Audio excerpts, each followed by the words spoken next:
inside the floor.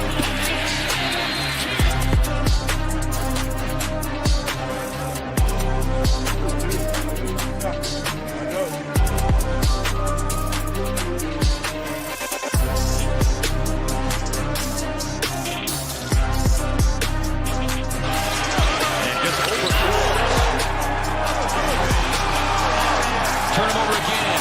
Booker scoops it up. Booker brings the boom.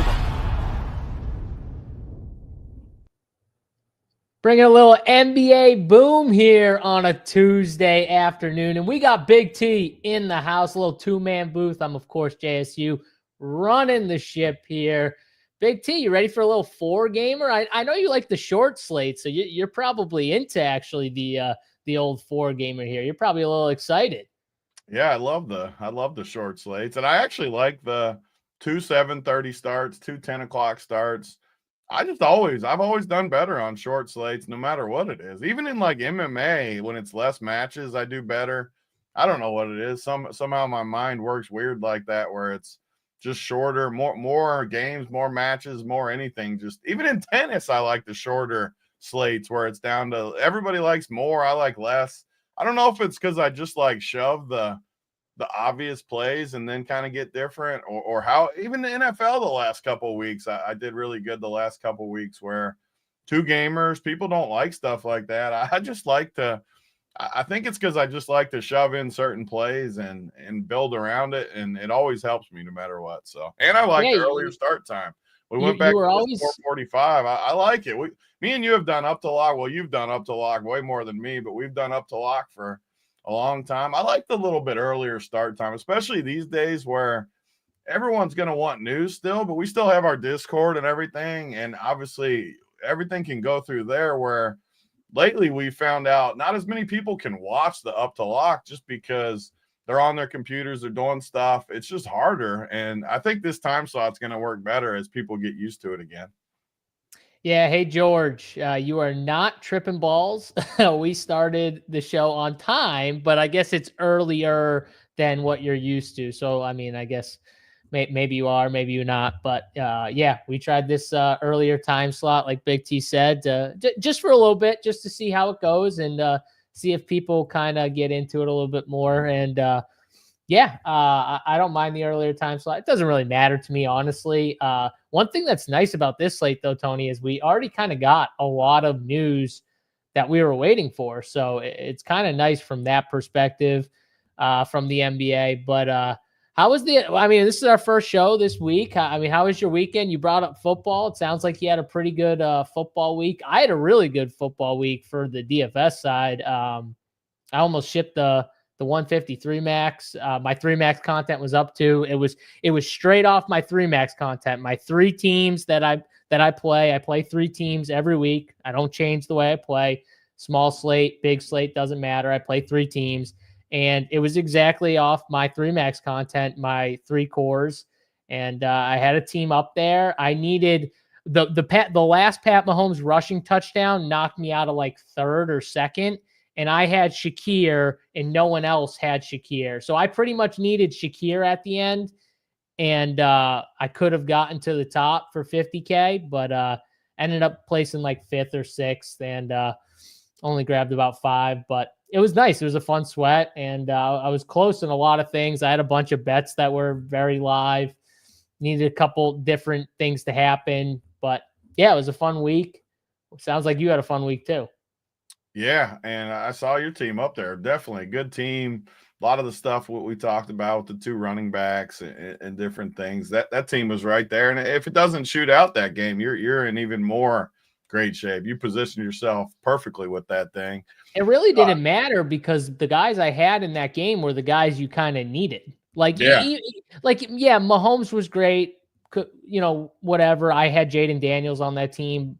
Like, it would have been nice if he didn't have that rush, but he probably scores in that scenario anyways. It just might not have been a rush. It might have been a 2 pass. points less or something, 2 or 3. But who knows? Maybe he throws it to someone and that shoots other teams up the leaderboard. Like, if he threw it to Worthy, that would have been ideal because I would have had Worthy, obviously. But, that stuff, the game still went almost exactly the way I wanted. I just needed Shakir, and he had chances on that last drive, right? Like there were a couple plays that were made for him to get the football, not the last play, but I think like the second down play where he kind of faked it to someone else and Shakir was running, but he was covered. Like he was covered. So, it is what it is.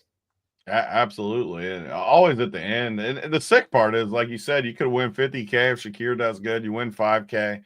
Still happy to win 5K, but it's annoying when you get all the way up there.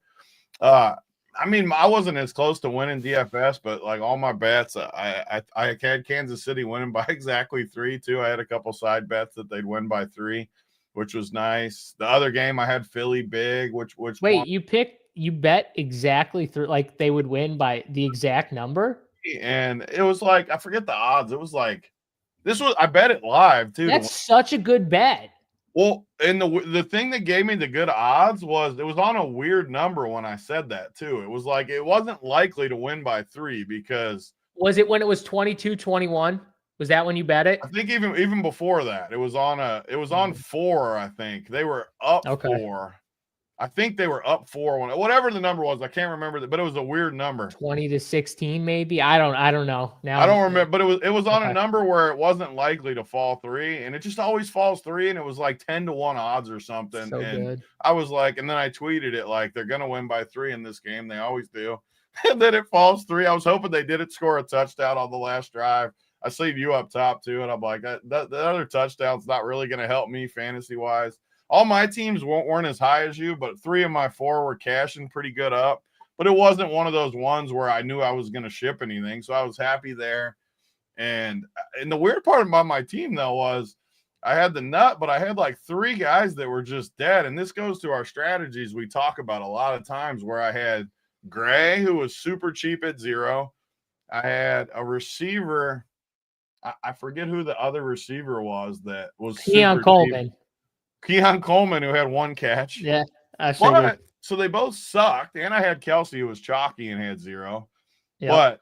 But 2 of the guys were so cheap that it let me get all the other pieces, all the studs, which got me way up the cash line. So that's what we always, and that's another reason I like short slates, I think, because when I do that on bigger slates, it obviously doesn't work. You can't have all those zeros. But in that slate, I did really good still. And on like FanDuel, same thing with 3 or 4 dead spots. But you play all the good guys. You get the top receivers. You get that is your strategy too. And like it to works a so T. good. And the team I talked about on the show was the Philly Alt team. And the crazy part is that team was almost the total nuts because Hurts and AJ, I played the running backs with it. I had this team where I played the best of every spot. Like I had the 2 best running backs, Hurts, but I considered the quarterbacks all pretty similar, like we talked about. I thought all 4 of them were somewhat similar. Allen was the worst, I think. Yeah. They all, you know what I mean? They all. And I ranked him the worst too, so it kind of went exactly how I wanted it to go. But the team you had the best 2 running backs, the best 3 receivers. No punts there. The best defense, the best tight end, and all are the best 3 receivers. But all you had to do was punt, tight end, and then punt flex. And I just totally missed those 2 on that team. It was like the total nuts, and it needed to be Goddard and Ertz. And instead of Goddard and Ertz, I had the 2 tight ends that didn't do anything. But the prices would have, like JBC's team that won 450. Was basically the same team with Goddard and Ertz. Yeah, see, so if you went to my 3-max content, my second core in my 3-max core was the Goddard Ertz pairing, which was the team that was up there and had a real chance and stuff like that. And I like the key to the whole slate right there. It was Goddard the key. Ertz was if you had those 2. It was really hard not to win good money. So what was funny about that team is AJ Brown was my favorite overall receiver. Him and Worthy were my 2 favorite in those price range, like overall receivers. And on that team, it was the one team I couldn't play. I don't think I played AJ Brown in that team. And I think I had to settle on Shakir as like a last piece. And I said it on the show. I was like, man, if you ask me which receiver you guarantee to get you 10, Tony, I was like, Shakir, I'll guarantee it. He gets me 10, but I don't think he's getting me like 20. And it's actually what was the difference of me shipping was him getting like 16. And I knew it. Like I knew he was most likely getting me like 10-ish or something like that. And like you said, maybe if there was a little less shooting out, maybe if the Bills, we can talk about this in a sec, but maybe if they get that first down on the controversial fourth down. See, because the Bills guys, Tony, there weren't many guys up there with Bills guys besides Mac Hollins. Yeah. Mac Hollins was like the only receiver from the Bills that could have actually hurt me. That was the annoying part, too. I wish you didn't bring that up because my last decision of the whole slate, I'm sure you remember, was Gray or Mac Hollins. And it was a massive difference. I knew you were playing Mac Hollins. It was way closer than you think, though. It really was. When I watched him walk into the stadium, bro, in that outfit, I was like, "No way, Big T's playing that dude." Swung me the other way. I don't know, man. I don't think you could have pulled it. I could have pulled the trigger. I don't know if you could pull the trigger, but that's fine. NBA. What is AP saying here?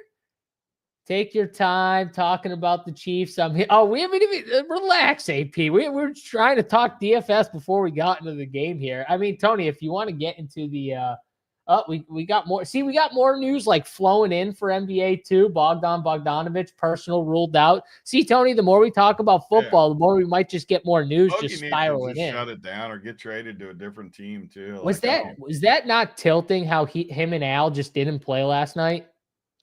Just didn't play. It just keeps like happening too, like with weird stuff like that. But yeah, it's crazy. Yeah, we're waiting for it. But yeah, the Chiefs game, I mean, I thought it was a great game. And it's different like when it's not the Bengals. So I'm not like invested. I had the Chiefs. Like I said, I bet them to win by 3. I bet them to win, and I had the over. So the game basically went literally how I thought it would go. Scoring both directions. Chiefs win late, probably get a good call. I would say almost everything went exactly how I thought it would go. The Bills rushed. And it's nice to just sit back and be on the winning side and watch everyone else tilt their face off because I was gonna say it's gotta feel good in a way that your Bengals aren't in, so you can just actually accept reality and bet the Chiefs on the other side or whatever it is like that. So many points from it though, because for one, I on the other hand though did not accept reality. You're posting pictures about your pictures are ridiculous though. Anyways, like they're not ridiculous. The people with the line, they're like drawing a line straight down the thing. Okay, no, wait. So this is the point though, and I think we've gotten to a point in sports where now people will shit on others for trying to disprove or show that something was wrong. We can't get into they're going to be missed calls. And I thought about this a lot from the day that it happened. Like, it's football. Refs are going to miss calls. I totally understand that. There's no fucking way, though, if I told you, Tony, that just for the sake of argument, right, the call was reversed, right? They called it a first down, right? There's no fucking way on God's green earth you as a Chiefs bettor would have argued or complained the other way because it was pretty much obvious to most people. I don't think it was. I think it was. I wouldn't have argued either way. But my point is they ruled it not a first down. Yeah. So because it wasn't completely definitive, they couldn't change it. And I understand that rule. And this is my second point. That's where I'm at with it. This is my second point. So the day of, I'm obviously tilted, right? Because I know that I have a lot of Bills outs. So like the Bills having the ball for me for DFS was a good thing. Like that was a good thing for me because I had more Bills players. Josh Allen wasn't doing as good. So if Josh Allen scores a touchdown, Tony, as long as it's not to Mac Hollins, it's not going to hurt me. I knew Pat Mahomes could hurt me, right? Scoring a touchdown, like more points could probably hurt me. So I knew that. But looking back on it now, like today, I was thinking about it and I'm like, it still didn't technically cost them the game. Did they lose the momentum that they would have had if they went down and scored on that drive? 100%. They lost the momentum.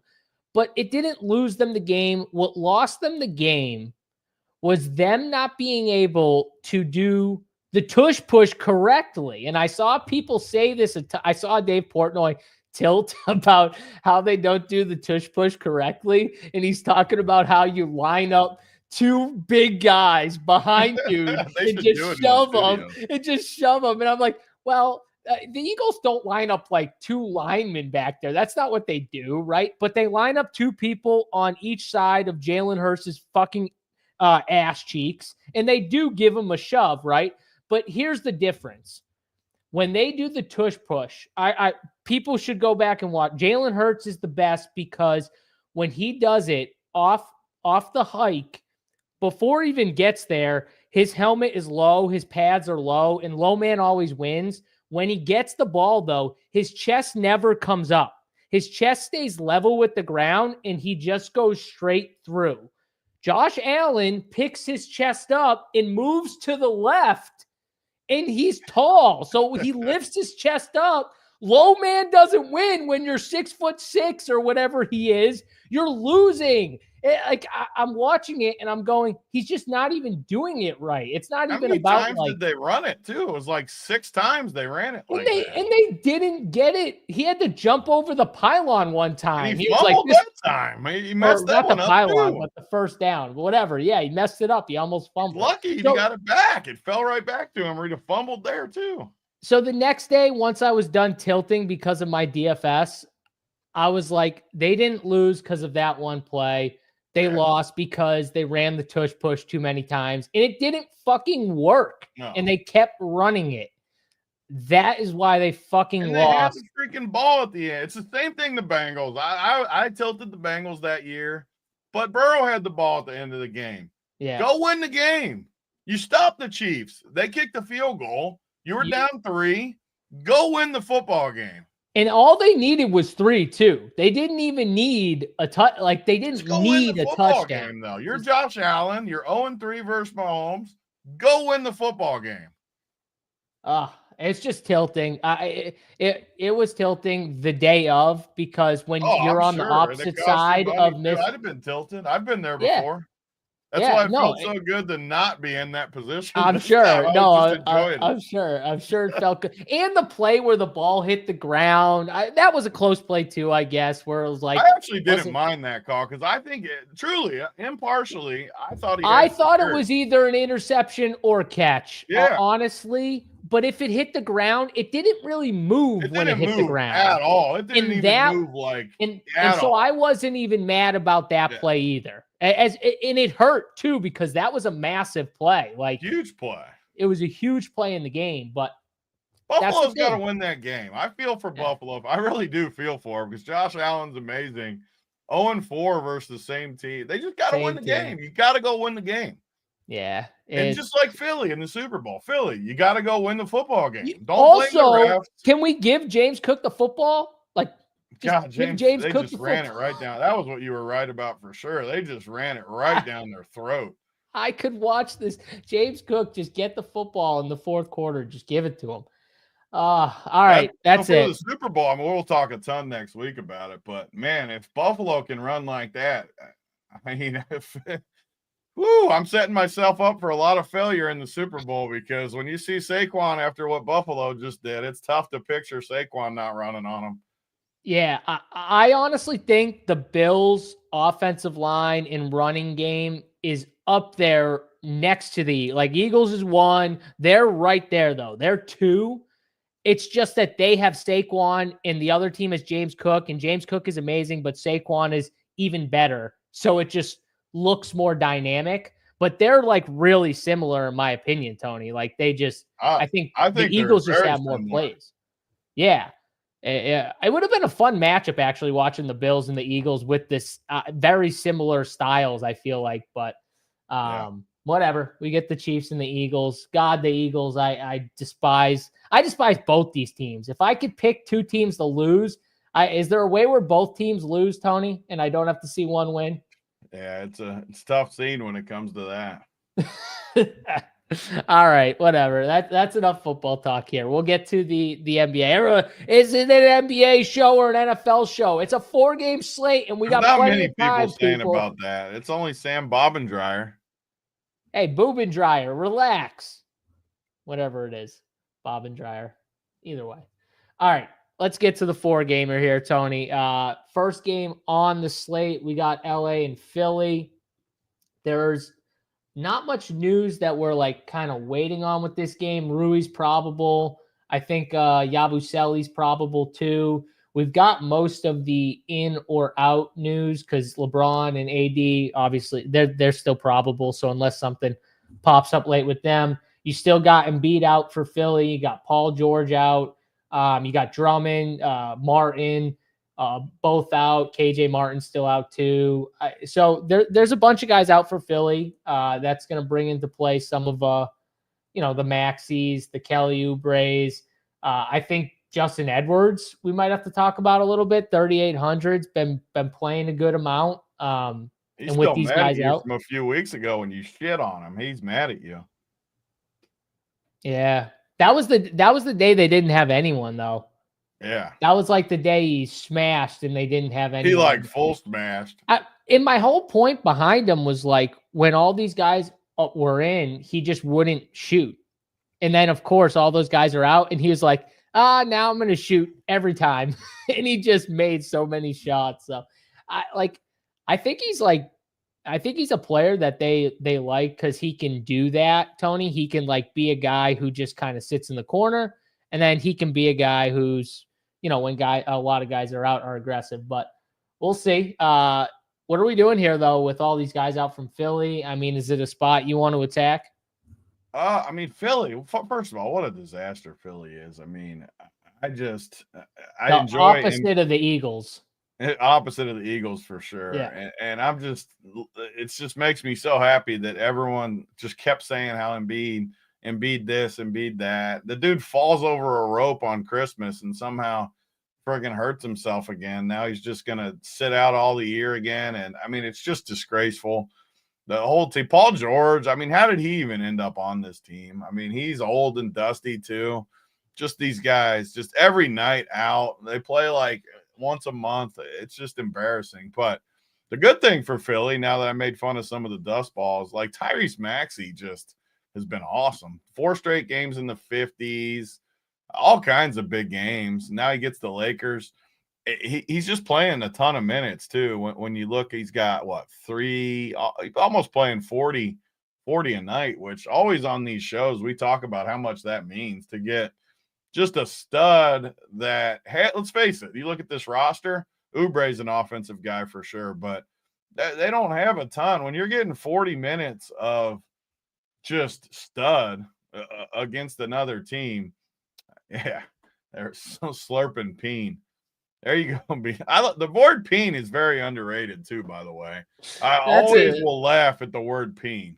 That's an underrated comment right there from being there. That's underrated. By the way, too, you're catching strays right here. Hopefully Big T doesn't give us another Oscar. Yeah. I mean, you gotta let me have it sometimes. You don't get some of the good low-owned guys without some Oscars in there. You can't hit them all. You can't always hit the 1% owned scrub guy. He actually got some chances that night too.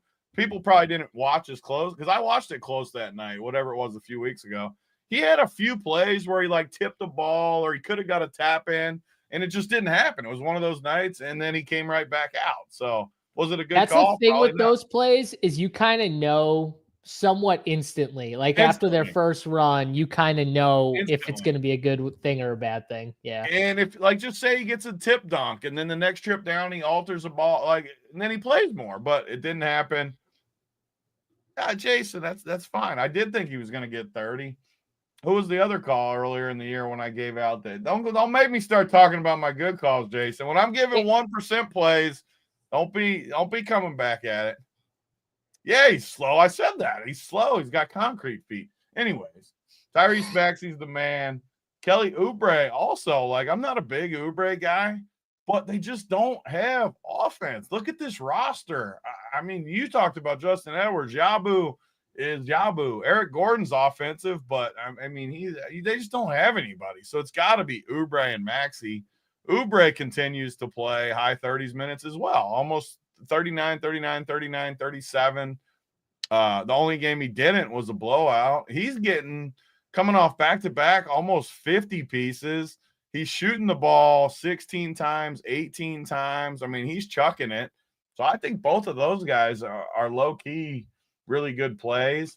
And then you look at kind of the scrub guys is where I struggle. I mean, Yabu, I don't love the matchup for Yabu. Even if are we even for sure he's in? Is he probable now? He's probable, I think. So he should be good. Yeah. I mean, Justin Edwards, I agree with your original take on Edwards. I just, when I see a guy that's 3,800, and it's kind of the same thing with the Washington guy yesterday, that young guy that always starts. That's Deshaun George. Yeah. It's kind of the same thing where they're high 3Ks and you like feel like their projection's good. Like Edwards is going to project good.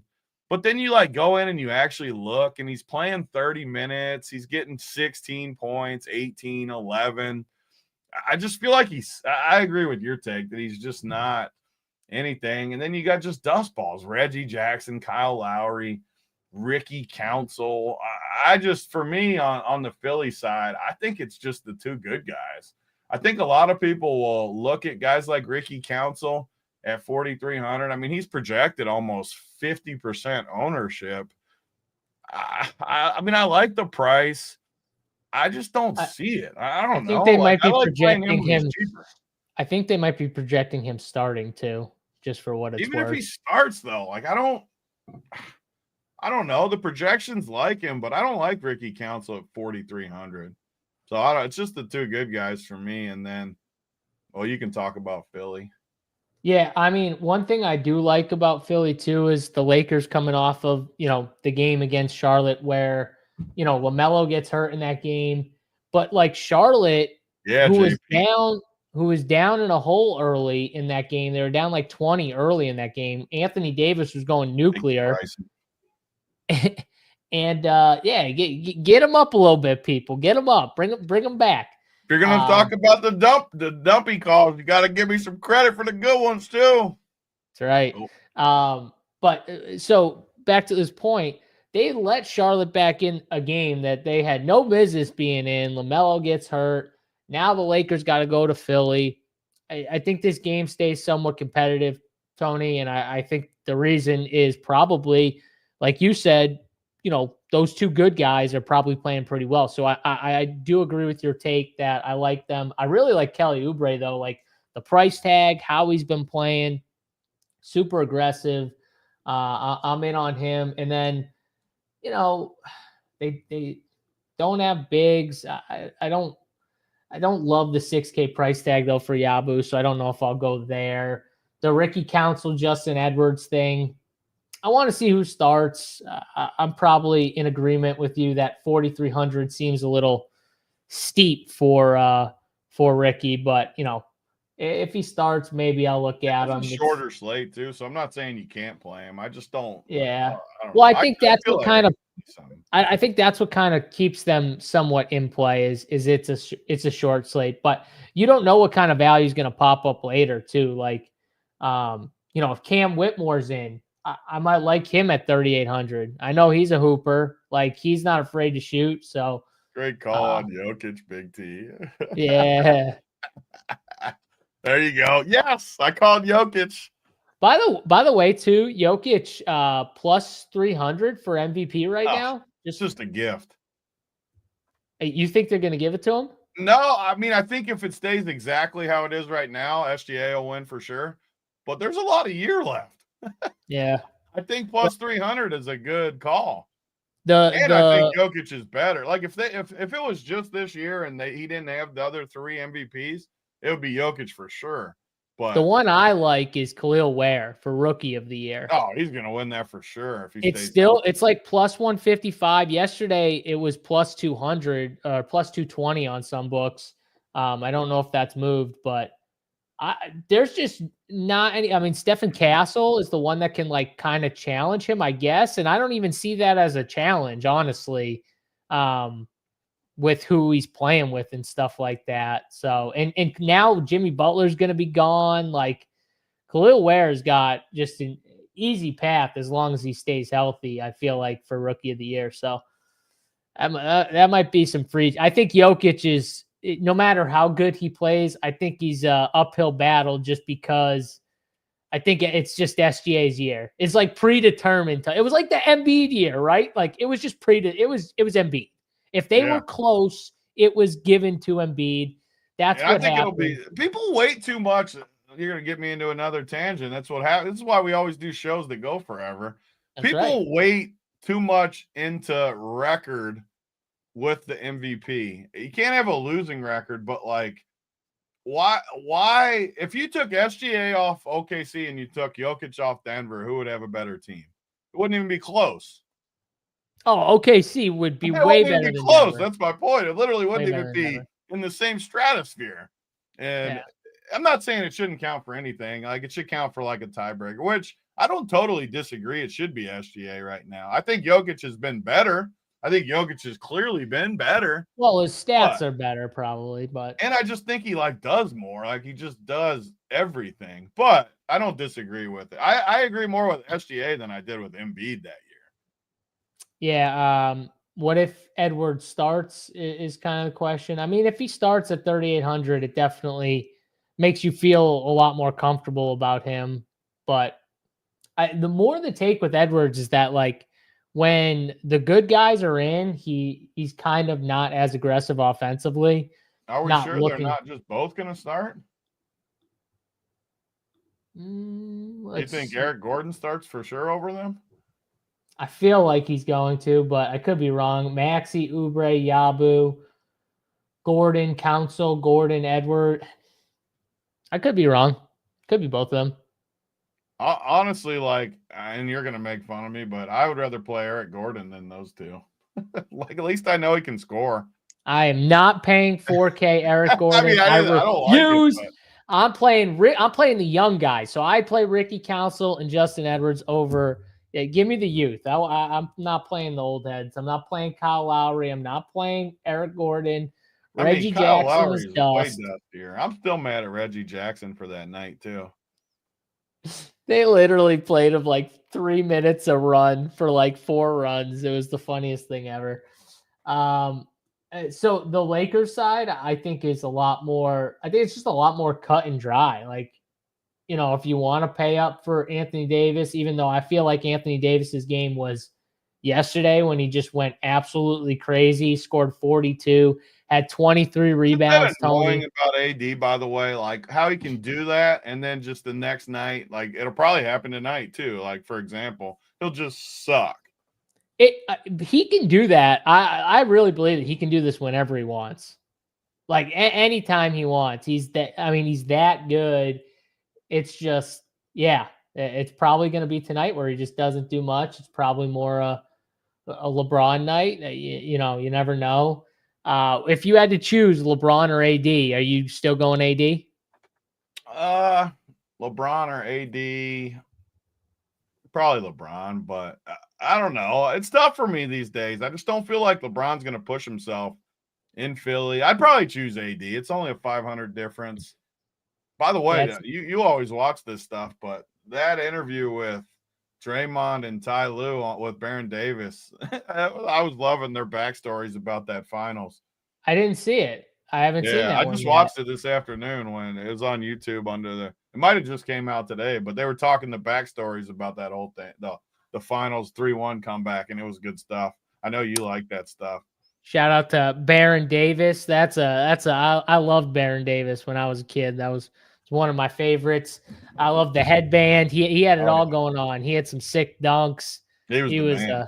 I love Baron Davis. He was a great hooper. Just an absolute headband great is key too. I never played a game without the headband. Thanks, Baron. Dude, Baron, just the OG with the headband. Even more for me than AI, as crazy as that sounds. And AI was a big, but AI was also he had the sleeves going, Tony. Like AI, I remember more. How come every conversation comes back to AI?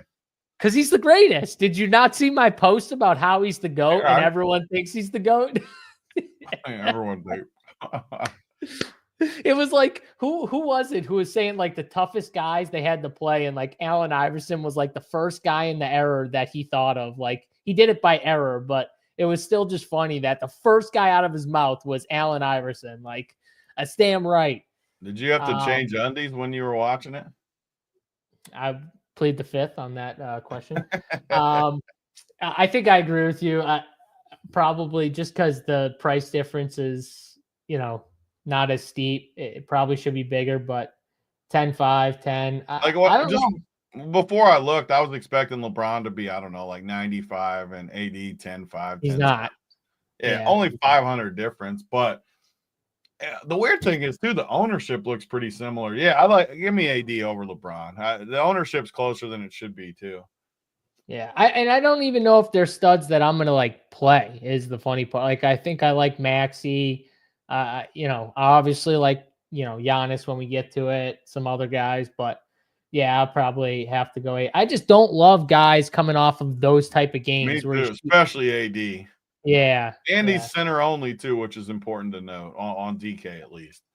The other thing with the Lakers, like the Max Christie's, I played 39 minutes last night, but now they got Rui And back. in the quarter for 39 minutes. Yeah, exactly. But now they got Rui back, right? Rui didn't play, I think, the last 2 games. Rui's 4,600 too, a guy I never play. It does feel cheap though for Rui at 4,600, but I just never play him. I just don't ever play him either. Yeah. Yeah.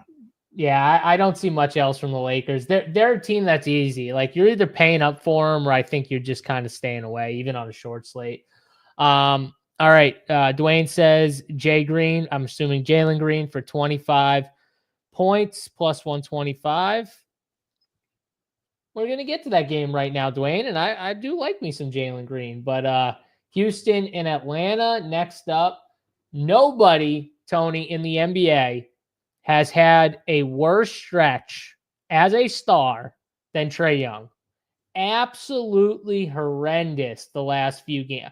11 turnovers in that. Literally, that game against Toronto, I was watching the game and I wanted to puke because I contemplated playing Trae Young. And I wanted to puke because I contemplated it as I watched him turn the ball over countless amount of times. That game against the Knicks too, like 5 days ago, where I did play him and I was actually throwing up at halftime because of how many turnovers he had. He's been so bad, and he's 9,500. I'm not playing Trae Young. I'm sure at some point he's going to have a big game and he's going to get out of this funk. I just can't do it, Tony. I just refuse to do it. He's been so bad. Your boy Dyson Daniels, he didn't play obviously last night, but he's been really good. Last 3 games, 40, 47, 38 fantasy points. Relies heavily on stocks, but is a really good defender. Is a really good individual defender and can get them. And then you got the Okongwu versus Capella, 2K difference. Okongwu's been, awesome past few games, except for, last game, obviously last night. But he's been really good. DeAndre Hunter, 5,700 with guys back. I don't think I'm going to pay up for him. Bogdanovich out. Krejci's been good, but he's 5,500. What are we doing with Atlanta? It feels like they kind of up the price tag. So even though some guys are out, I don't see a ton of value here, Tony. Yeah, the prices are insane. And we just got, I don't know what his status was before, but I'm assuming it's a downgrade on Ricochet to questionable now. Yep, that's a downgrade.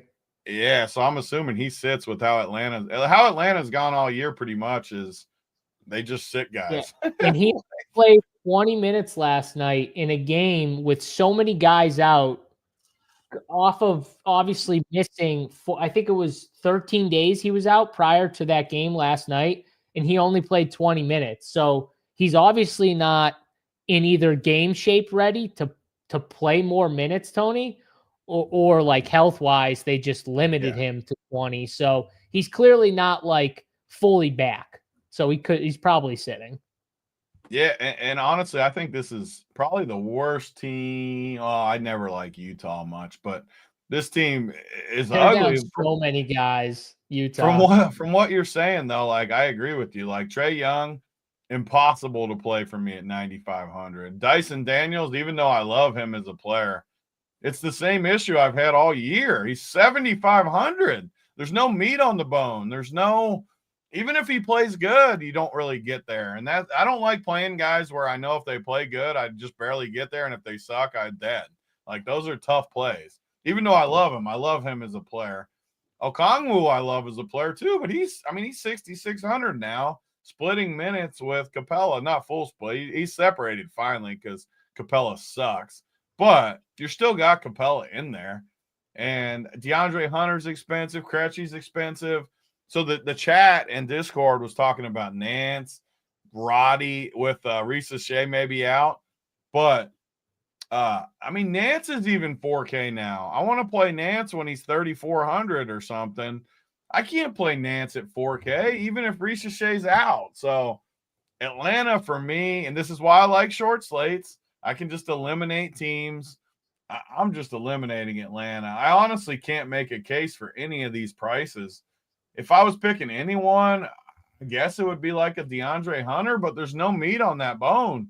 There's just he's not a scorer. I don't know. No, he is a scorer. He's not anything else. But he's still not. I wouldn't consider him a scorer, even though. Like, what is he? I know what you mean. Like, he's an offensive. Like, he's just a 3-and-D. He's their offense off the bench.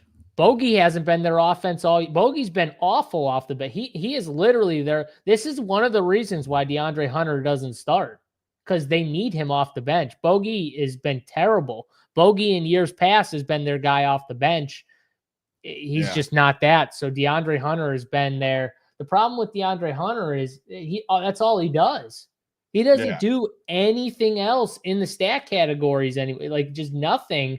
He's just been shooting a bunch of threes and scoring, but that's pretty much it with DeAndre Hunter all year. Had a terrible clip too, like 3 for 11, 2 for 14. He came off a hot streak though. If you scroll down a little bit, you'll see he went through I'm scrolling and it isn't pretty. I'm telling you, it must have been a while ago. I'm telling you, he went through like a patch where he was dropping like 20 something consistently for like 5 nights in a row, 6 nights in a row. I see one stretch of it. It's just if a guy's 5,700 though, and he's playing high 20s minutes, and like you said, he's not doing a ton of else. He's got hardly any assists.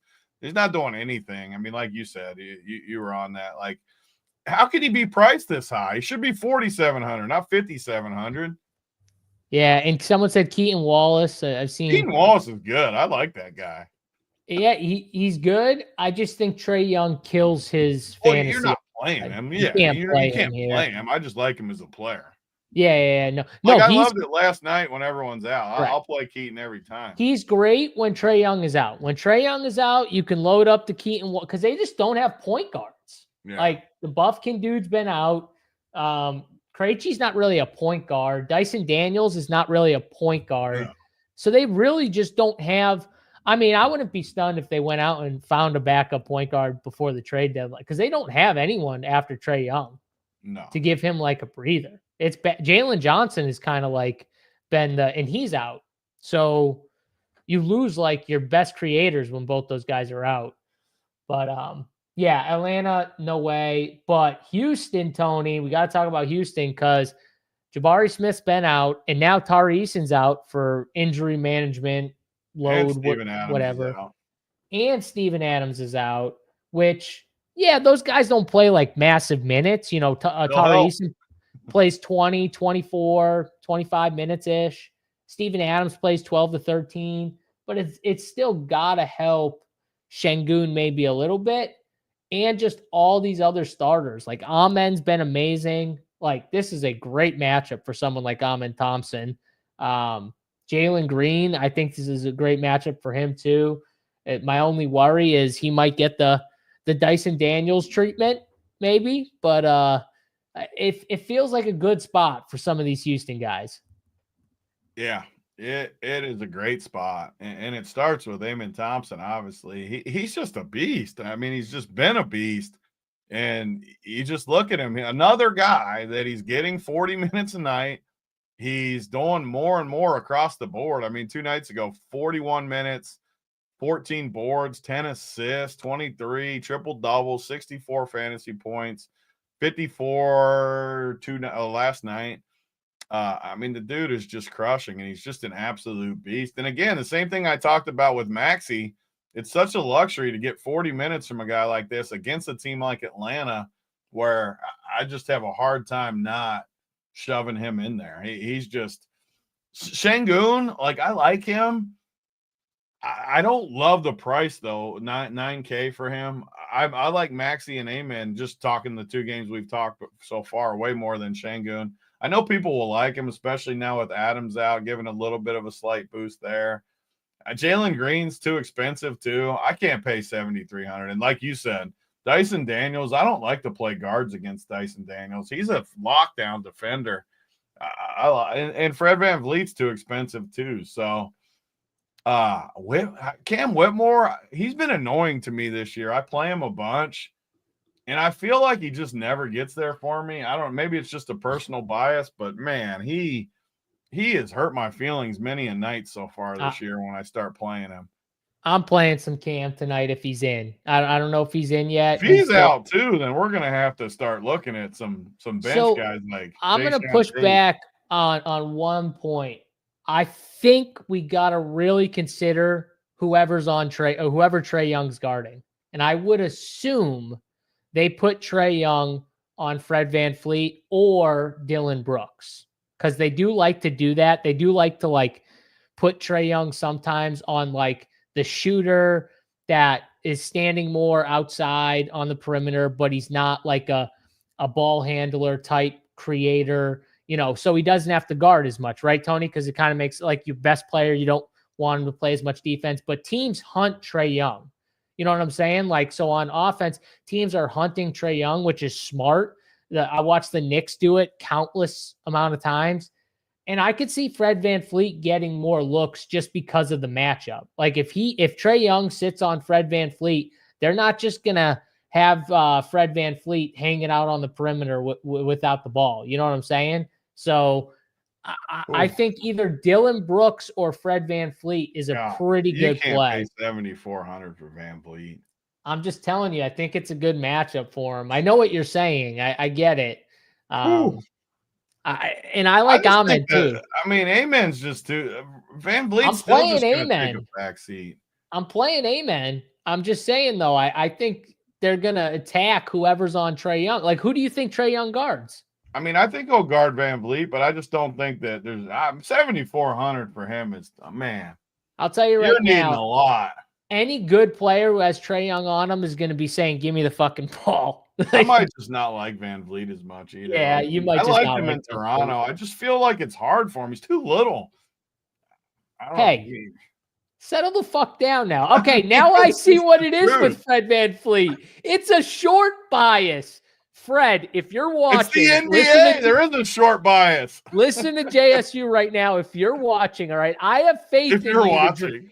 I have faith. If you're not, then maybe your cousin or a distant relative or friend can send you this video, because I have faith in you to drop a 50 burger on Trae Young. Piece. Well, I mean, at 7,400, you kind of want 45, 50. What do you want at 7,400?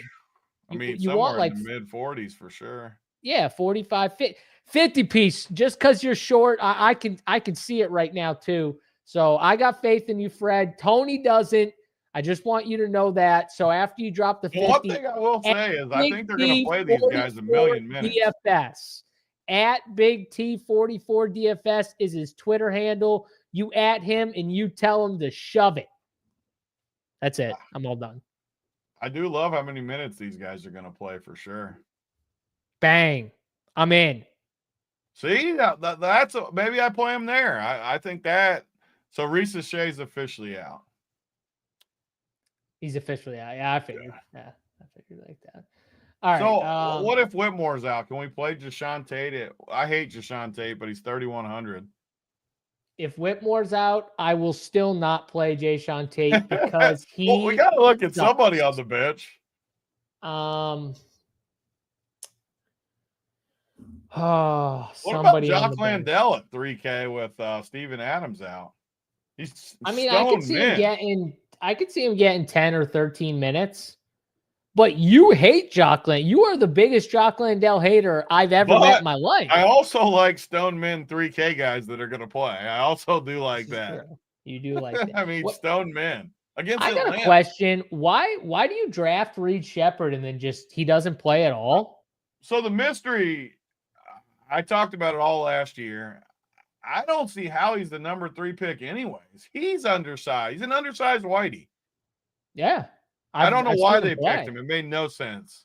And he doesn't fit with that coaching style. Like at all. Like the fit it makes is no sense whatsoever. Like he needs to play on like an Atlanta or something. Like the only thing I can think of is like they just needed shooting in their minds. Like they just needed someone who can knock down a shot. Like imagine putting Fred VanVleet and him in the same lineup. I don't think you can. Yeah. I don't think you can. You know what I mean? That was a horrible pick. He's my Kentucky boy, and Dillingham's been bad too from Kentucky.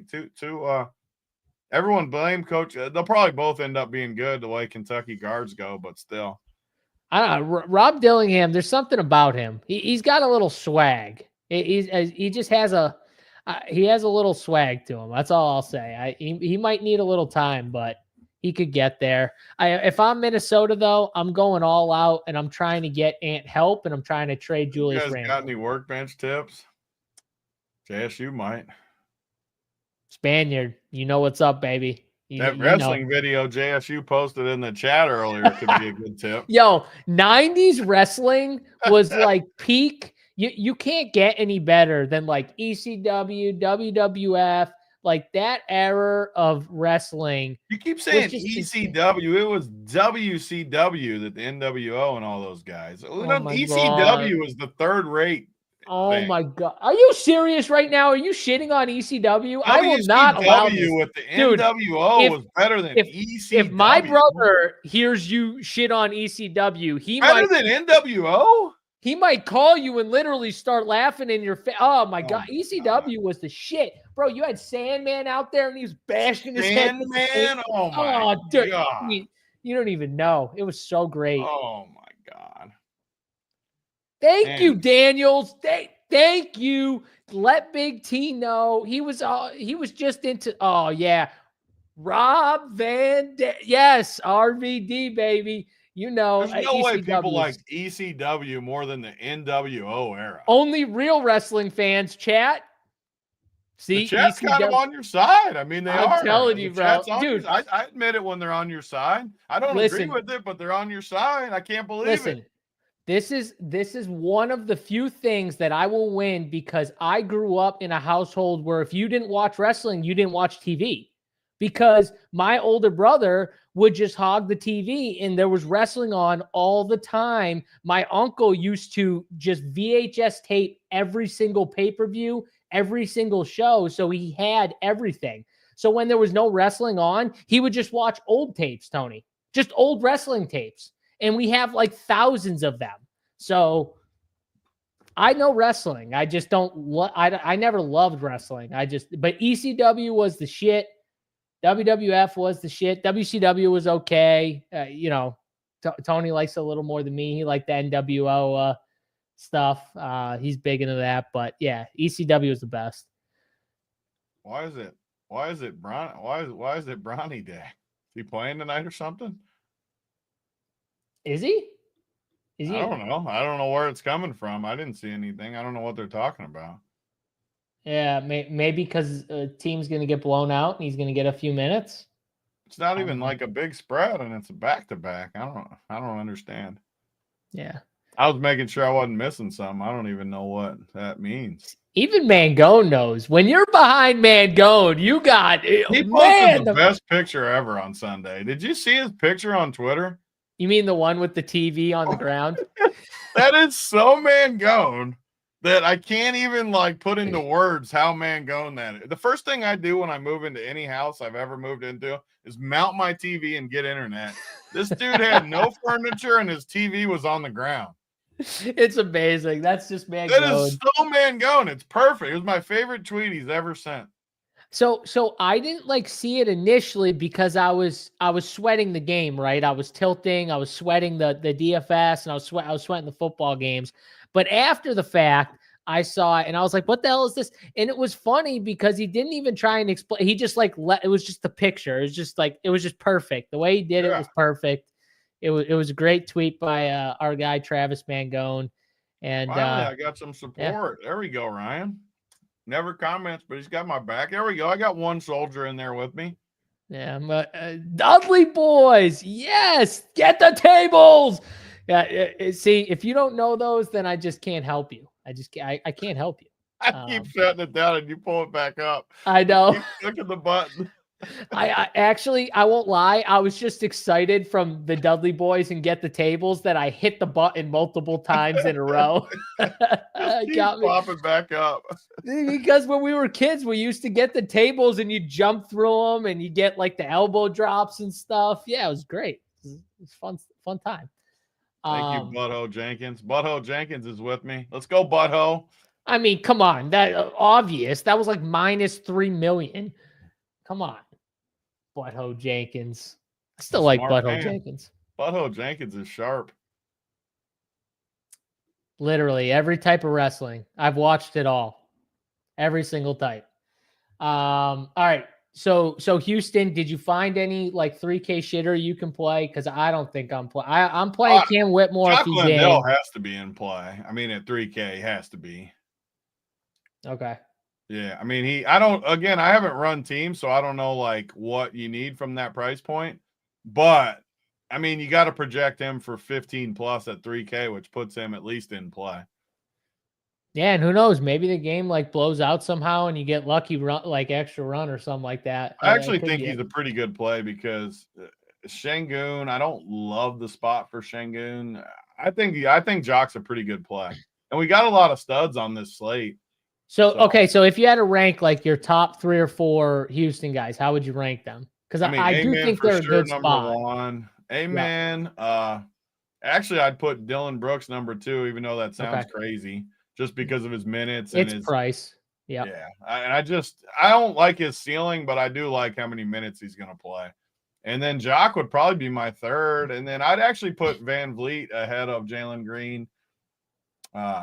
Yeah, I'm going to go Amen, Fred, Van Fleet, Cam Whitmore, Dylan Brooks, and then I guess Jock Landale can go 5th, but to be honest, I don't think I'm going to play him unless Cam Whitmore's out. Like if Cam Whitmore's out, then like they literally don't have anybody but anybody. The second unit, I think Cam Whitmore plays, honestly. So yeah, whatever. All right. JSU, best quote ever, ECW, and ECW, we broke all the rules. Then yeah, exactly. See? Unbelievable. I'm telling you, the people just know. When the people, I'm never the favorite for the side, Tony. In any conversation we've ever had, I'm always the minority.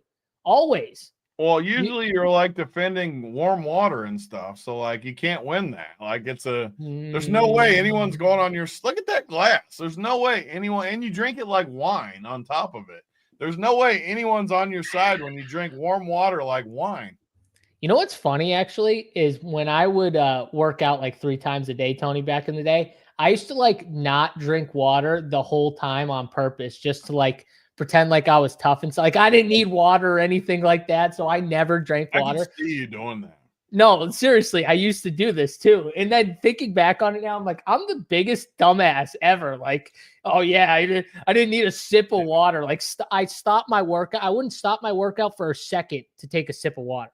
Like even if I was dying, like I can see you doing it in basketball too. The coach is like, everyone go get a drink. JSU's like, no, I'm not getting any drink. I'm staying on the court. I also would never like fall to the ground after I was done working out and lie there. Like I refused to like lay down. Everyone would like fall to the ground and like die on the ground. I refused to do any of that shit. So, but looking back on that, I'm like, I'm such an idiot. This is the worst part, Daniels. I literally got these guys an ice maker for their wedding. Right there. And he doesn't even freaking use it. He's got a damn ice maker. It's literally right there. I'm looking at it. I'm facing it right now. It's just sitting there. I will say though, Reggie loves ice cubies. I will say he's a big fan of the. Jibby likes them too. Yeah, they're perfect in size for him too. They're not too big, so he can like just chomp on it without like it dropping all over the floor. Does Reggie do it too? Or like I'll go on. Well, you don't use ice, so you can't. But I'll scoop it in my Mountain Dew cup or whatever, and that dog will come sprinting in next to my feet. No, I'll actually make him a bowl. Like I'll get him a bowl of ice cubes. Bowl of them. Yeah, I'll get a bowl, and then I'll just like chomp on them. He enjoys it. So, yeah. All right. Next game on the slate. Hey, Tony, it's a 4-game slate. We're like an hour in, and we're getting to the 3rd game. So we're halfway through. The good thing is I like the first 2 games a little bit more than the next 2 as far as stuff to talk about. But yeah. Man, I'm getting more love with the ECW. I'm telling you. I know. This is like the best one ever. Loving it. This is the best one ever. All right, Utah. Multiple guys out here. Lauri Markkanen out. Walker Kessler out. John Collins out. Jordan Clarkson out. Still down. Johnny Juzang. Cody Williams. Are we still going up to lock? You never know, man. I'm telling you, like some of these shows, we might go until like 6:30, 6:45. You never know with me. The good part about starting early, you never know when it's over. That's right. So we got like 7 people out for Utah, Tony. I know you're not a fan of probably this team, but they gotta be my least favorite team in the league. They have to be. Well, that's because they got Kelly Filipowski and Drew Eubanks and Svi Mikhailov and how many other like whiteys do I got to name? Flop lag, baby. Do we come back with them to own the chat? Oh my God, Oscar plays on this team. I totally forgot about that. Chat? If you play Oscar and he somehow ships you like 100K tonight, that would be the greatest thing ever. Oh, Oscar. Big Oscar. Look at this roster. I know AP can't wait to play Svi. AP loves Svi. I actually, in all seriousness, though, like JSU just said, there's a lot of guys out and there's a lot of cheap prices. So the first 2 games we talked about, I felt like there was a lot of overpriced guys. This game, I feel like there's a lot of underpriced guys. Even though I don't love the spot, you still have guys that feel too cheap.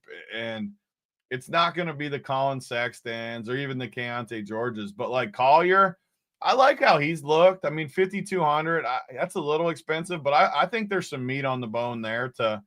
I think he's got upside at that, I think. Drew Eubanks, I think definitely. Svi, I make fun of him too, but he's going to chuck. The dude is going to chuck at 4,500. Not going to play sensible at 5K. I'm Filipowski, Kelly Filipowski from Saved by the Bell has been awful every single time I've played him, and I'm not going to probably play him tonight. I like this Micah Potter too from Wisconsin. I think I haven't seen him play in the NBA. Has he played much? Yeah, he's played for them. I've seen him play a few times. I feel like they like him too. He's like fundamental. But he doesn't really do much when he's out there, to be honest. Does Utah have a rule they can only draft white dudes or what? Like, I mean, are they not allowed to? They're hoping they're the guys that stay, Tony. They're like, we draft these guys in the hopes that they'll stay. I mean, I don't know. I mean, I don't understand, but I like even EJ Harkless. Man, how many guys do they got though? That's the only issue. So they still got 10 guys. Still got 10 guys. Is it 10? That's how many I'm counting. If you count Oscar, which you have to count Oscar, I think they got 10 guys.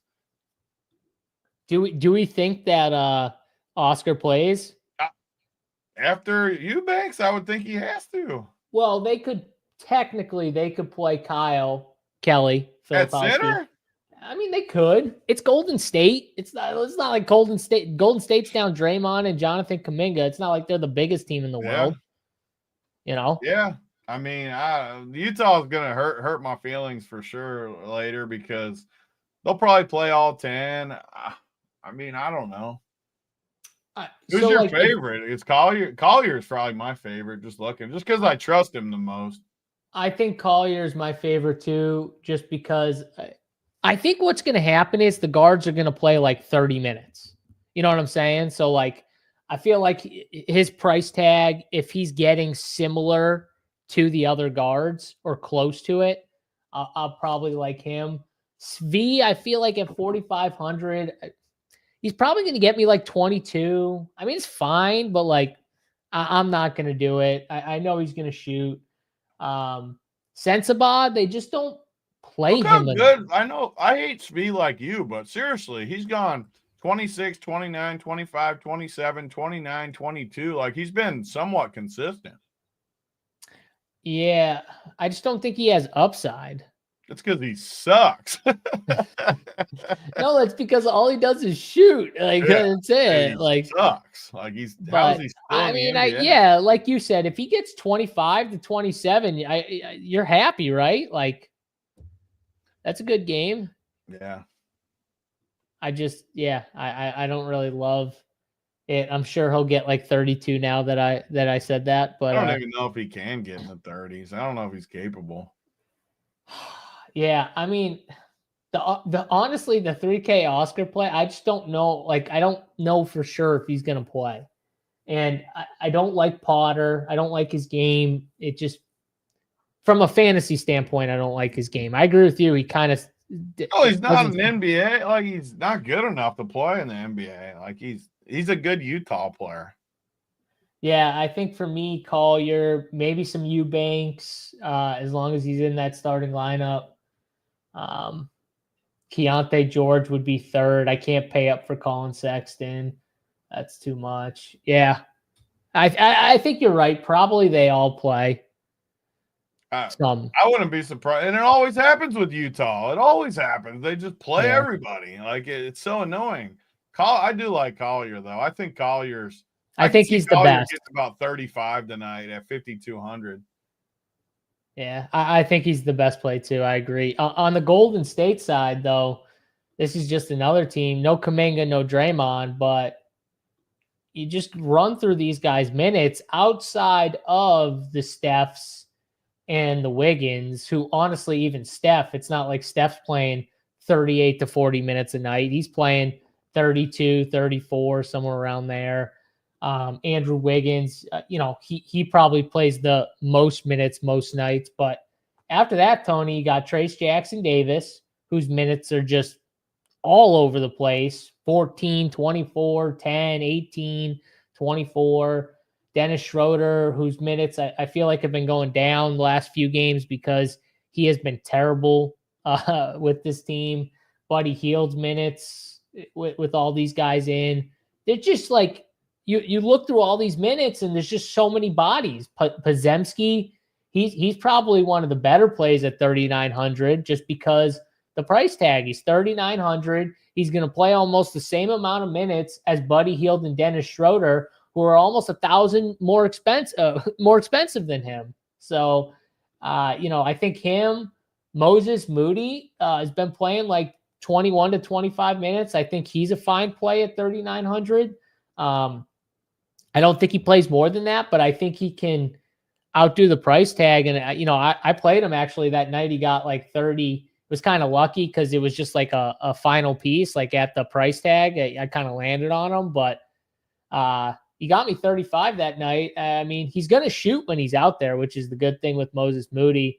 And he can do a little bit of other things if needed. That's the other thing with Moses Moody. He's not just a scorer when they need him to be. But I think overall, Tony, Podziemski and Moody are the two guys that are cheap. And then I think you can play Andrew Wiggins just because, he's the guy getting the minutes. I just don't love it at 6,800. The price tag seems a little too steep for me. Yeah, I mean, this game to me looks clear as day to play some of the younger guys. Like I can't pay 6,800 for Wiggins.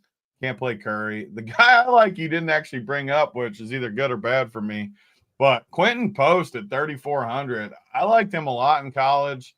He's looked pretty good in the time I've seen him. In the limited run. I mean, how many games is he even? He hasn't played. It looks like he's only played like 7 or 8 games, but he's played 23 minutes and 20 minutes the last 2, and it's gone up. The last 4 games were 14, 15, 20, and 23. Tonight is as good of a spot as any of those. His worst game of the 4 is 16 fantasy points. I actually think he's got some pretty good upside at 3,400 against these Utah Whiteys. I That's think a good he's a pretty call. good play. That's a good But call. The only reason I didn't bring him up was because I don't trust Steve well, Kerr at I don't all. trust him either. But like Yuri said, he did have some good coach speak. Even though I don't trust, I kind of don't trust Kerr. Literally, I don't is trust what he him says. either. But you gotta think against Utah at home, unless this game stays close, which I still don't think it stays close, even with this crew. In a blowout or even a remote blowout, I just think he's a great play. But I like Pods a decent amount too. Yeah. And Moody. I like the cheapies, all the cheapies. I don't want to spend anything on Golden State. I don't want to play Gary Payton either or Looney. Those are too cheap, like veteran type guys. I'll even rank them Post, Pods, Moody, and then that Santos would be the four that I like the most out of that. But I like Post a lot in that. And the more I look at it, the more these cheap plays, just pop them in there because I like Maxey and I like Amen. So kind of pop them in there with some cheapies and see what happens. Yeah, this is a perfect game to just grab some value. I think I agree with you from that standpoint. You made a good case for Post. I'm gonna go Pods. Even if you get screwed with Post too, like he's still gonna get you like 15 or something, and that won't kill you. Listen, if he keeps stealing minutes from Trace Jackson, like if Trace Jackson Davis is playing 14 and 10 minutes like he did the last two games, that's got to mean Quentin Post is playing, right? I think he's playing for sure. His minutes keep going up. I don't see why he wouldn't play. Yeah, so I'll go Pods, Post, and then Moody. What's the deal with? I might play two of these guys, Tony. Like the more I look at it. I agree. I think you almost have to play two of them, even though it's a little risky. What? Kyle freaking Anderson, like he's not going to play. Hell no, we ain't playing no Kyle. I'm not saying play him. I'm asking if he's going to get any run on the actual court. It feels like they've kind of went away from him. Even the games where Kyle Anderson would start, Tony, it felt like in those games where they were missing a bunch of guys in those games, it felt like he was the guy they were apprehensive about giving like a lot of minutes to. I don't know. I feel like these teams are going away from these like old veterans, like Philly with the Reggie Jackson thing where he starts but only plays like 15 minutes. These teams are just going away from. They're smart. Get rid of all these old dust buckets. I mean, Looney has been great for Golden State for years, but the guy's knees are shot. He's just, his game is just, he's got nothing left. I feel like he's just, at that point where it no longer works. You know what I mean? Like what he did for years, it's just not there anymore. And, teams like Golden State, they got to start playing these young guys. I mean, giving them looks. And I think that's what Kerr's doing. I think he knows in the back of his mind too, that this team is not like a championship team. I think Steph knows it. And I think that's one of the reasons why you're seeing early in the regular season, him just saying, fuck it. I don't care. I'm going to play 12 guys. I'm going to play these young. Why do they not trade some of these guys and go make a run at it? I mean, Draymond already said he doesn't want them to trade Jonathan Kuminga, but I wouldn't be shocked if they did it. Why though? Why does he not want it? They can't win it with this team. I agree with you. They got to try their window. I don't know if their window's even still open anyways, but if it is, you're running out of time. I agree. I mean, if you're Steph, you're probably pissed off. This whole year's like going to be a wash if they don't do anything. It's going to be a complete wash for him. It's like, how many more years can Steph play? I'm sure he can play, but like how many more years can he play at like an elite level? No, it's closing for at least as a number one. He can go and be a 2 or 3 somewhere. And who can they go out and get? Like Jimmy? I still think the most interesting moves come out with the Lakers. Some move with that. To get LeBron? Yeah. For all these young pieces. Well, they better be traded for Bronny too. He ain't going without Bronny, bro. He ain't doing it. I don't think anyway. That was washed. All right. Last game here on the slate. I think definitely the more intriguing of the two late games, if you just like straight up, you got Giannis at 11-7. No Bobby Portis. He got ruled out. Personal issue. It looks like Chris Middleton's going to be in. DeAndre Ayton. He might be the one guy, Tony, that we hit 7:30 lock and we still don't know what his availability is. So that's one thing that we got to discuss. It's probably going to be one of those situations, though, where if you have roster flexibility and he is ruled out, you could play a Klingon at 4,500 or whatever he is, as long as he's starting, which I think he would be. But if he's in, you don't have to worry about it. I just kind of hope he's in. Just like let him be in, and I'm cool with it. The guy who's been playing really good for Milwaukee recently has actually been Dame, though. 8,700 for Dame Lillard. His last 3 games, 54, 63, 68. I mean, he's just been crushing. 2 triple doubles, too, in that span for Damian Lillard. That's crazy. He's starting to turn it on a little bit. Yeah, and you just talked up. That was going to be my play of the night because he's going back to Portland, too, on top of it. Yes, sir. I'm not a big Dame guy. Believe me, I don't love him. But he's been playing great, and it might be time tonight. It might be Dame time tonight. And more than anything, he's 8,700 on top of it. And yeah, that's like Portis being out. Portis is still some offense. Look at the rest of the roster. Like, all these bench guys are more just role player defenders. Gary Trent's a shooter. Prince is they just all a role suck. player. Middleton's dusty as can be. Brooke Lopez is dusty as can be. And I kind of agree with the dude in chat when he said that the Nuggets are better than the supporting cast. Like if you took Giannis and Jokic out, the Nuggets would be better for sure. But Dame, man. And honestly, I think you could play them both. I think you could play Giannis too. I don't usually say that, but with Dame only being 8,700 and it being a 4-game slate and a lot of unknowns in other spots like AD on a back-to-back, we don't love the Golden State studs. There's not a ton to spend with all these cheapies. I don't totally hate just slamming Giannis and Dame in there and getting just all the usage against Portland. And I think that's one way to be maybe a little different. Is I don't know. I think they're going to be owned, right? I think Giannis is going to be popular. I'm shocked at how low it says for Dame. I think Dame's still going to get some steam, some ownership by the time we hit lock. But together, Tony, I don't know how much. So I kind of like that. I like that idea of actually playing them together. Because like you said, this roster, I mean, yeah, Chris Middleton, 5,400. His minutes have finally they went up a little bit. He got 27 minutes last game. He took 13 shots, but it's still not where you want. He's one guy that I literally refuse to play him. If he ever wins, you will not see me win. No, I like your take. I think it's those 2 guys, and I really don't like much else. I mean, I wish Gary Trent was a little cheaper because I think he's the one cheap guy that you could at least take a shot on.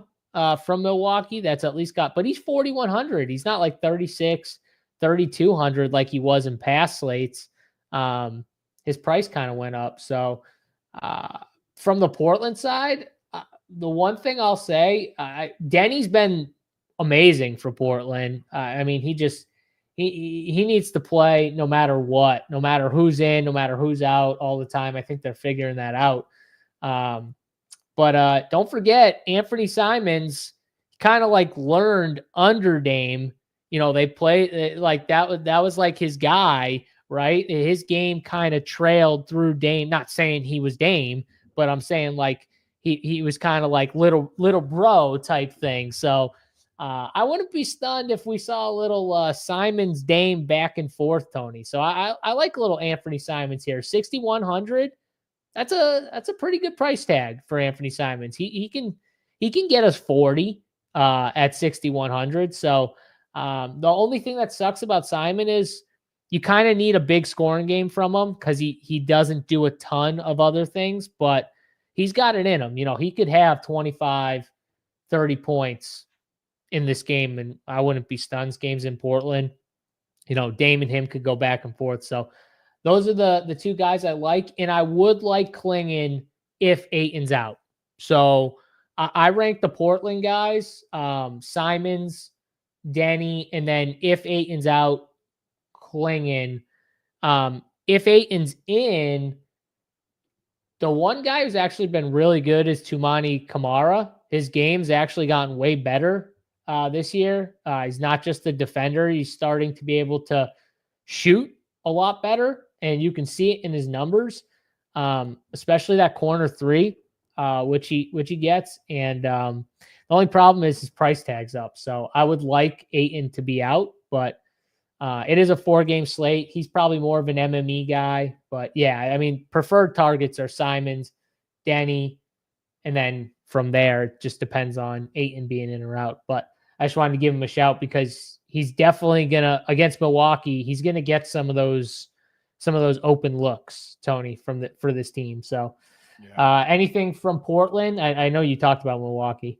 I don't like I do like how Denny's played this year, but I don't love this spot at 7,200. I do like the Simons call though, 6,100. I like playing like perimeter guys like Simons against them, which makes me like your Kamara call too against them. And no one's gonna play that dude. He's gonna be 1% owned. So nope. I like that. I mean, Scoot's price is too high now because he played that incredible week. Not playing Jeremy Grant really. Ayton, even if Ayton's in, I'm not. Ayton, like you said, I just hope he's in because, please be like, in. say he was out, Klingon would be one of the best plays of the slate. But you just aren't going to know, so it's really hard, especially with some of the early center plays and stuff that we have out there. It's going to be hard, but yeah, if he's out, I think Klingon is definitely one of the best play. I mean, if not the best center play, if he's out, I kind of think he plays though, Ayton. So. I'm not going to play Klingon, but I'm definitely going to regret it once Ayton gets rolled out. I'm going to wish I had more Klingon and Kamara for that matter. So I do think you can build like that where I don't know what the exact pivot would be where you put Kamara and Klingon in there and then have a pivot in the late where if Ayton's in, you pivot the two guys. Or you could do it like if you start out really good, you pivot, and if you're down a little bit, you leave it for a little contrarian. But stuff like that you can go with. For me, though, Simons would be my favorite. He's going to be the chalkiest, too, but I like the matchup for him here. I think he hits a bunch of shots against, like you said, I could see him and Dame going back and forth a little bit here. Yeah, I like it. I was talking him up a little bit. So, yeah, we're on. The Kamara call, though, he is definitely sneaky, and he's not going to get owned. I mean, he's going to be literally 1%. Unless Ayton's out, like you said, then he'll go up a little.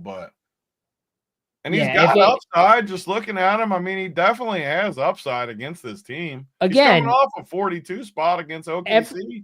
Every team has this type of player, right? The guy that is known as the guy, hey, if we got to give up a open look, it's to this guy, right? Like that, every team has that type of guy for the most part.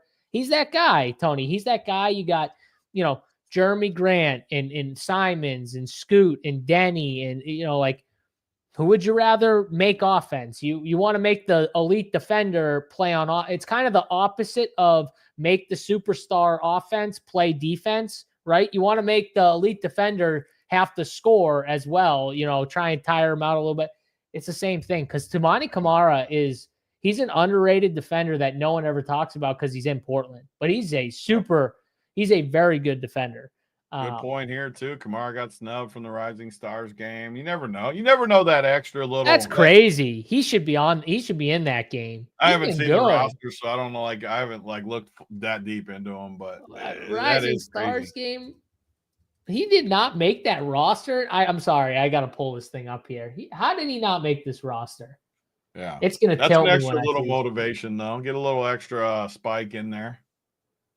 Damn, how many guys do they have too? So they got 8 guys on 4 separate teams. Is that what they're doing? I think that's All-Star game this year too. Oh, is that All-Star? That's what I was confused because I saw the All-Star and then I saw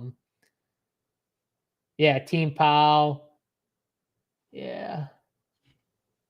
Vince Is that Williams. What it is? 8 guys times 4 teams in the All-Star game, 32 dudes. I'm looking at the Rising Stars, and that's what it is. I'm looking at 8 guys. The same exact format then, 8 and 4. That makes sense. Your boy Oscar's on here. Yeah, Oscar. Oscar will actually be good in the All-Star game because there's no defense. Jordan Hawkins, he's good, but Vince Williams Jr.'s got me. He's on the West. How does Vince Williams Jr. make it over Kamara? Has he even played that much this year? Not really. I don't think. How's that even right? That can't be right.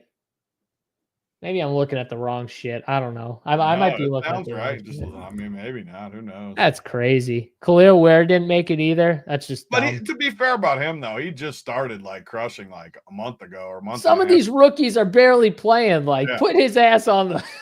I don't Ware's know. been amazing. Do you remember that slate? Like, the weirdest part is that one slate I talked him up was before he started crushing. It was like 2 Yes, months I remember ago. this. I remember And ever this. since, Yep. he didn't do good that night. But ever since then, he's But just smashed. you talked about him at the time where he started to get like some run, and he Yeah. showed like glimpses that he could like even in He short just looks spurts. like a beast. Dude. Yeah, he's Miami always hits on these guys. They freaking always do. dude, Riley. These guys just know they know they can see it. They evaluate it Except well. for I Jimmy. mean, He hasn't figured the Jimmy part out yet. but the thing with Jimmy though, and I heard some people saying like they should have never got Jimmy to begin with. Like Jimmy brought them to a fight. Like, what do you want? Like 2 finals, stop. right? 2 finals. Yeah, whatever. Like Jimmy was amazing for them in the playoffs. Like That's shut why the Jimmy's fuck so up. pissed too, because he's like, "Listen, I kicked ass for 4 or 5 years for you guys. 2 finals. Show I some get respect." it. I get it, but bro, you signed a contract. Honor I'm the in the middle damn for sure on both. contract. I can see both sides for sure. Nah, I can see Jimmy being upset, but I that doesn't give him the right to quit on his team when he's getting paid $55 million this year or Yeah. $50 million. I wonder what Bro, happens when they suspend him. Does he still get He it? doesn't get paid. He ain't getting paid. So yeah, Yeah. he's losing this money, and he deserves to lose this money because he quit on his team. At least if he was playing, Tony, and he was like, even if he wasn't giving 100% effort, that's the thing with the regular That's what he season. should do is play and just not bust his ass. Well, he was kind of doing that before he got suspended. But that's the thing with the regular season, bro. You don't have to give like 110% effort. Jimmy never really did that. He's always been a coaster for sure. Yeah, it's like that's how you know he was really coasting if they complained about it, because he's a coaster. Just wait, bro. I might throw a bet in on Minnesota to win the championship, because if Jimmy Butler goes there for Julius Randle, that'd be like the greatest thing ever. To get rid of Randle, to get Butler and Ant. Dude, Butler and Ant, like alpha status, I think McDaniels locks people. That's what I'm saying, though. So you get McDaniels at the 4, Rudy at the 5, Naz Reid off the bench that can play the 4 and the 5, and you get Jimmy Butler at the 3. Back on your Minnesota squad. I hope they get him. The world's a better place with you talking up your Minnesota squad. Wait, I'm still Ant. It's not Minnesota. It's Ant. It's Ant Edwards. He's still the best. I tried to tell y'all last year. He's still alpha. He owned Jokic last game too, by the way. He was sick and he still owned his ass. He said, Minnesota's definitely in Denver's head, 100%. They are. I mean, they're in their head. McDaniels was good. Like they got good players. It's just the Conley thing. Like they need a point guard. I was praying Dillingham could do it like this year. I don't think you never know. He started to tick upward a little bit. There's still time left. Oh God, you never know. Yabu is in. Yeah. All right, we got the Yabu in. All right, Tony. It's just a nice light hour and a half show just about here. We finish off with the plays of the day as we normally do. Obviously, guys, if you want the final takes, the core plays, the player pool sheet, our slate builder that me and Tony do. If you're looking for our content for NBA, if you're a member at Run Pure Sports, or you're trying to become a member, we do the NBA sheet called the Slate Builder on the site. So if you go to the NBA tab and you pull down, you'll see the NBA Slate Builder. You click on that. That's where you'll find me and Big T's cores, a little player pool, some early and late stack cores, a couple different things on there that me and Big T get done for the people. So if you're a member, check that out, Slate Builder on the site. If you're not a member and you want to become a member, RPS 15% off. If you want that nice little 15% off, you can come join. Single sport packages if you just want the NBA, or if you want, just the Super Bowl, you can sign up for a week, a month, whatever you want. We got golf this week too, golf, bunch of sports, MMA, We got a nice little MMA card coming up on Saturday. So plenty of sports. I know there's no football this week, but plenty of sports still going on. And we got you covered. Stevie Boynton with college basketball. We got you over at Rump Your Sports. So use that code RPS15 and hit the like button on the video. I mean, an hour and a half show, me and Big T rolling it off here. Hit that thumbs up. That helps too. So if you're not joining, then you can hit that thumbs up. That always helps. But Big T, I'll go first here with the play of the day. And for the play of the day, I want someone who's going to be unowned. I'm not going to give the best play in this game because everyone's going to play the best play in this game. But my short brotherin, Freddie Van Fleet at 7,400. Fred Van Fleet. I'm giving it a low-owned play. Will you just leave me alone and let me give my play here? All right. I was going to say Simons, but then we talked him up too hard. Like we both liked them together, and I wanted someone that you wouldn't be on board with. So Freddie Van Fleet, no one's going to play this dude. He's 7,400, and I think he's got a good matchup and some upside for tournaments at the price tag. So I'll take him, Tony. I already know who you're going to say, but you can just say it again for the people. You don't know. I don't even know. You told me who you were going to say. I did. Oh, well, Dame, I thought that was too easy. Well, I'll give two just in there. Because I was going to say either Simons or Amen Thompson, and I was like, that's too easy. Yeah, definitely Amen's too chalky, but Amen's like the best play on this. Like Amen's like one of the best plays on the slate. I like Dame the best. I think I'm surprised. I'm shocked. Just the only thing that was conflicting me a little bit is Tyrese Maxey's ownership is so low. I'm just staring at it like I don't understand it. It's the price tag, I think. I know, which makes me kind of want to flip at the last second here and say Tyrese Maxey because I am going to say Tyrese Maxey because the ownership is lower. And yes, he's 1,100 more than Dame, which speaks to what you just said. Like everyone will just play Dame because they got a somewhat similar projection and 1,100 difference. But I'm going to say Tyrese Maxey for my play of the day. I also like Post too for my cheap low own play. That. But Tyrese Maxey will be my play of the day. Just tore apart. I did like that comment. That was a fun comment right there. So, no way he's 6 feet, Corey. I'm taking the under. Tony, over 6 feet or under? What do you think? Definitely under if he was actually measured. Yeah. 100%. Although I will say in the NBA, like a lot of guys are like taller than it feels like they are. Just not Fred Van Fleet. Yeah, I know. Like legit. I can tell. Trust me. I know. I'm short. Okay. I can tell when someone is like not even in the TV, not like bro, Shabazz Napier, short. Like he was short. Like I saw him. I played against him. He was short. I could tell when I watched. He was a littler guy. He was nasty, fucking nasty for a short guy, but he was short.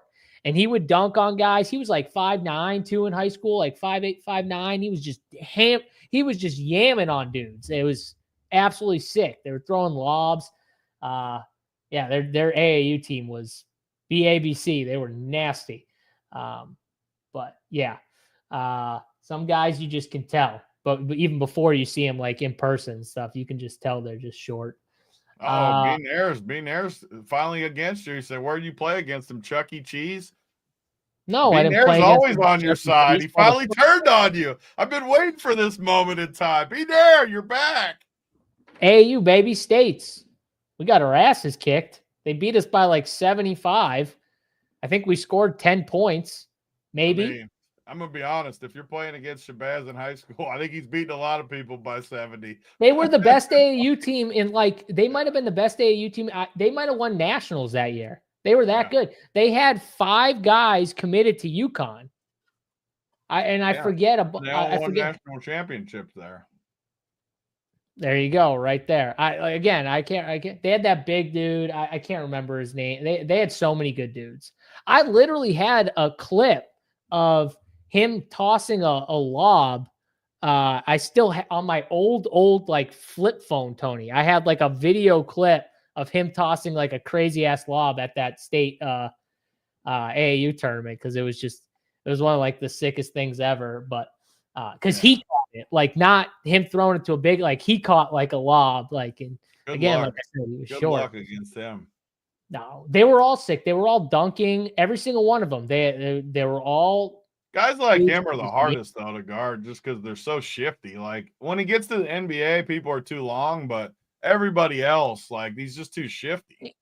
And on top of it, right when he crossed half court, he was pulling from three. There's just like no way. You're not handling a guy like that. We watched Steph Curry and we're like, he's amazing and stuff like that. Well, these guys in high school, they like tried to be that. Like that, like the guys like him. They are like that because little white dudes are guarding them. Yeah, because like I'm guarding. Like guys like me are guarding. It's like, what the hell? Like I should not be guarding this dude. He is so much better than. But you could tell. You could, yeah. I played against Nadir Thorpe. Nadir Thorpe is from Worcester. Playback. They won't play back. Now with football winding down, we might slide in for some playbacks. We get it back in the rotation with no football. Bam. Big T, who was the best player you played against? Anyone? I mean, all mine were after high school. I played against a lot of the better like NBA. Oh, because like college and stuff like that. College and just the pro-am leagues where I played against a ton of those. Oh, you played against Birdman. Birdman, that was your guy. That was definitely not. That was the best one that played with me. He was on my team. Oh, he was on your team. Yeah, okay. He was the best one on my team. He was. I played against better than him though. I don't know who in high school though. I really didn't play like that many. Like I didn't play against anyone as good as Shabazz in high school. No, on my high school team it was Nadir Thor. I never played Shabazz in high school. I played him in AAU high school, like. Not on my high school team, though. I didn't play him like AAU.